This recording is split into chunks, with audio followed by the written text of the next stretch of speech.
Hey guys, welcome to Motoroids, the channel where you get the most in-depth reviews of cars and motorcycles. And today we have a very special performance test for you.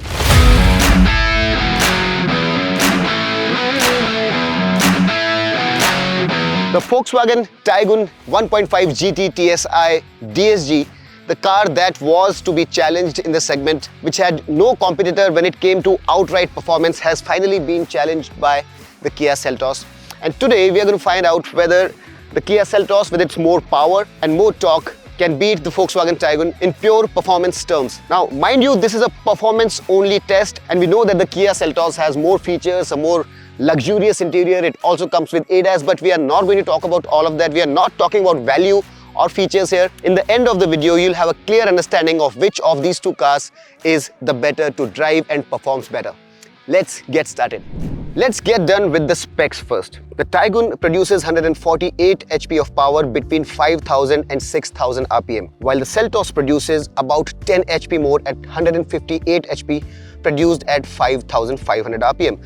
What that means is that the Volkswagen can produce power at even a higher RPM, and it has a wider band of 5000 to 6000 RPM. In terms of torque, the Kia Seltos produces 253 Newton meters between 1500 and 3500 RPM, while the Taigun produces 250 Newton meters, 3 Newton meters less, between 1500 and 3600 RPM, which is again a wider band. Now please understand that the Kia is a bigger car, and while it has 10 HP more, it is also heavier by about 100 kgs. So while the Taigun has less power, with the lighter weight, it claws some of its lost ground back in terms of power to weight ratio. Talking still about specs, in performance terms, there is something that you need to know. The Kia Seltos runs on 18-inch wheels and has wider 215 section rubber, while the Taigun has 17-inch wheels and slimmer 205 mm rubber. Also, the Taigun has a longer wheelbase, which in general terms should endow it with better stability.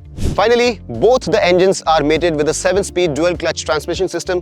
Which of the two works better, we'll soon find out. Now, when we're talking about performance, it's not just power, speed, acceleration and top speed. Fuel efficiency is also a very important performance parameter, and both these cars, in terms of their ARI numbers, are very closely matched at a rating of about 17.9 kmpl, and it reflects in their real-world fuel efficiency also.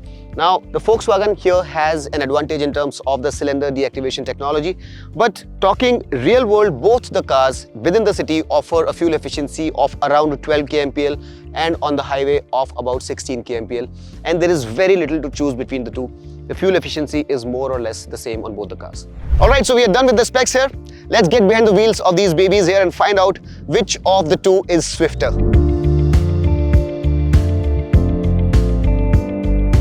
Alright guys, so I drove the two cars back to back to test them as much as I could, and right now I have my videographer with me, so I cannot carry out those stunts right now, but there's a very marked difference between the way the two cars handle, drive, and the first impressions are that the Taigun is the superior car of the two. Now, the first thing that you'll notice while you're driving the two cars is that the steering wheel on the Taigun is so much more natural. It feels so natural. You can place the car so precisely on the road. There is no artificial heaviness in it. This steering feels perfectly natural, and that by itself gives you so much more confidence. It invites you to drive it harder because you know that the steering is giving you the right feedback from the road, and you can really place the car precisely on the road, and that's a marked difference. This car feels much more natural. Even the way it squats on the road, it feels like it's hugging the road, unlike the other car, the Seltos, which feels that it's slightly jittery. And the moment you sit inside the car with an intent to drive it fast, it feels very natural, very squat, very planted, and that by itself gives you so much more confidence. The underpinnings on this car are honed by the Germans, and it's evident the moment you put it in motion.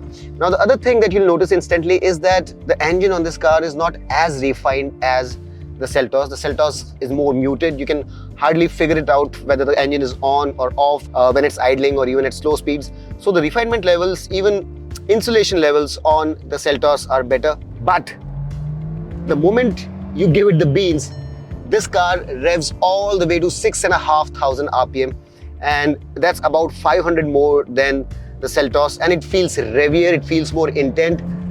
I even like the noise more, and not just that, if I really have to compare, the transmission also is slightly more quick, it's a little bit more intelligent. But mind you, even The Seltos' DCT is very, very intelligent. It shifts gears very quickly and it responds very precisely based on where exactly your throttle position is. But if I really have to give an award to one of the two transmissions, I would say that the DSG is a little bit more intelligent. It responds more quickly to your throttle inputs and puts the car in the right gear at the right time. Now, while the 0 to 100 timing of the two cars on paper is in favor of the Kia Seltos, the Taigun indeed is the quicker car of the two.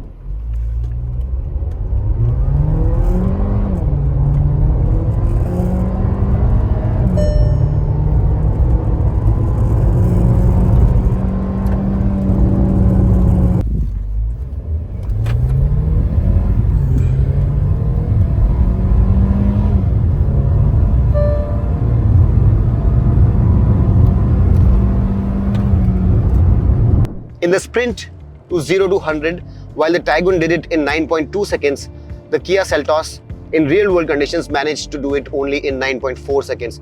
Both engines are very, very tractable. Now, even at the lower end of the spectrum, this engine has slightly more torque to offer and it responds from as low as 800-900 RPM, and the overall spread of torque is healthier in the Taigun over the Seltos.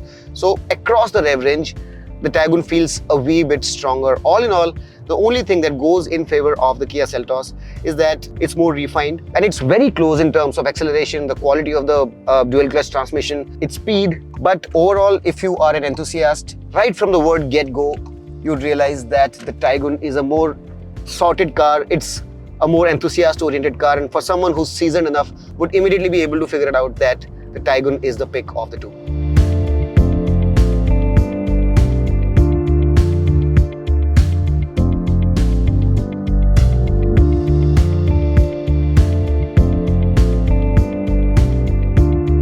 On to the Kia Seltos, and as soon as you put the car in motion, you can instantly figure out that there is so much artificial heaviness to the steering, especially in the sport mode, that it somewhat kills the fun for someone who wants it to feel natural and not artificially weighted. And that's such a huge difference for someone who wants to feel the surface, someone who wants to place the car precisely on the road, wants to be involved. This artificial heaviness just kills it for me. It doesn't feel as natural as the Taigun, and also it does not feel as planted, as connected, as squat as the other car. Instantly, this car feels a little bit more jittery, artificially stiff, not very comfortable going over the rough patches. Doesn't feel very settled, and that in turn, despite the fact that this is almost as quick as the Taigun, does not give you the kind of confidence that the other car gives to push it hard. The Taigun also feels more settled at high speeds, and when you're doing high triple-digit speeds, it feels all the more confident and inspires confidence. This one also is very poised, has a very, very reassuring 4 set of wheels, but when you compare the two, the difference is very, very evident. Now, also about the transmission, as I mentioned, the Taigun's transmission is ever so slightly better, and don't get me wrong, this one is also very, very quick, especially if you're shifting the gears manually. It's really quick as the Taigun's DSG. With full throttle also, it shifts at a quick pace. It's just that Taigun's transmission responds more intelligently and puts you in the right gear at the right time, and the logic behind that transmission is ever so slightly better. It does just a wee bit of a better job, but I must really compliment Kia for having created this dual clutch transmission, which tries to match the industry standards so closely. And for the enthusiasts amongst you, this transmission and engine combo is also very good. What goes in favor of this car though is the fact that this is an everyday car. As you can see, it's much more plusher than the Taigun. It has a lot more luxury, lot more features. It's more of a family-oriented car, which definitely feels like it's a segment above the Taigun when you look at all the features and all the soft touches and everything else. Yet, it really can keep pace with that car if push comes to shove, and it's more of an ambidextrous kind of a car, which can be a family car, a very luxuriously appointed family car, and a swift car as well. But purely as a car that is meant to thrill, a car that handles well, a car that gives you the kind of involvement that you want, the Taigun is the pick of the two. So do we have a winner here? Well, without mincing any words, if I had to recommend one car to you that you should drive, if you are an enthusiast, if you're a very, very passionate driver, then the Taigun 1.5 TSI GT DSG is my choice. It's definitely a better car to drive in terms of its handling, in terms of the driving involvement, the steering feel, acceleration, and despite the stiff challenge thrown in by the Seltos, it still is the king of the hill. The Seltos by no means is a bad car. It is a fantastic car and comes very close to displacing the Volkswagen Taigun, but still the Taigun is slightly better in almost all the parameters. Hope you liked the video. If you did, hit that like button, subscribe to Motoroids, share this video with your friends, and until next time, this is your friend Amit Changani signing off. Rev hard, rev free, and drive safe.